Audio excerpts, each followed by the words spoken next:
На рэспубліканскай выставе «Лабірынт» прадстаўлены жывапіс як заслужаных і народных мастакоў, так і творчай моладзі, якая яшчэ нават не ўступіла ў Беларускі саюз мастакоў. Побач з тэматычнымі партрэтамі дзеячаў мастацтва Владзіміра Тоўсціка, напрыклад, можна ўбачыць абстрактны жывапіс маладых. Яна была прыдумана дзеля таго, каб паказаць, што мастацтва гэта сапраўды лабірынт. Калі ты ідзеш, калі ты пачынаеш у яго паглыбляцца, ты разумееш, што яно непрадказальнае, абсалютна.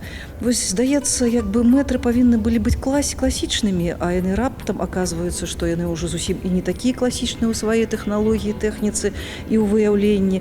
А моладзь, здаецца, павінна быць толькі авангарднай, але сярод моладзі, аказваецца, ёсць шмат мастакоў, которые займаюцца, напрыклад, класічным пейзажам. На выставе можна убачыць работы Алены Шлегель, якая атрымала нацыянальную прэмію ў галіне выяўленчага мастацтва ў намінацыі «Жывапіс», а таксама карціны старшыні секцыі жывапісу Беларускага саюза мастакоў, што ўключае 158 чалавек Владзіміра Ганчарука, даспехи, блазан и навигатор серии «Царство». Каждый член нашей секции должен представлен быть.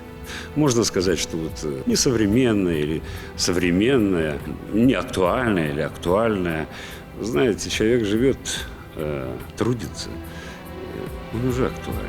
Партрэты, пейзажы, абстрактная кампазіцыя, самыя розныя жанры, стылі, тэхнікі і тэмы прадстаўлены ў лабірынце. Напрыклад, непадрыхтаваны наведвальнік можа не зразумець работы нашага сучаснага боска Алеся Родзіна, палотны якога ўспрымаюцца суцэльнай коўдрай, але калі угледзецца, то можна ўбачыць нечаканы філасофскі свет. Не выпадкова эта выставка пачынаецца з работы Валерыя Шкарубы. Ты паднімаешься па лесвіцы і бачыш, як тебе вочы б'е залаты фон. Вось фон неба Валерыя Шкарубы ў гэтым разам ён залаты. Ведаеце, як нейкія купалы, можа быць, царкоўныя. Але гэта ўсё ж такі краявід, таму што Валерый Шкаруба пісаў краявіды, это для яго характэрна. Выстава «Лабірынт» будзе мець працяг. Новыя экспазіцыі ў галерэях Беларускага саюза мастакоў мастацтва і «Беларт» жывапіснымі творамі выключна мастакоў жанчын.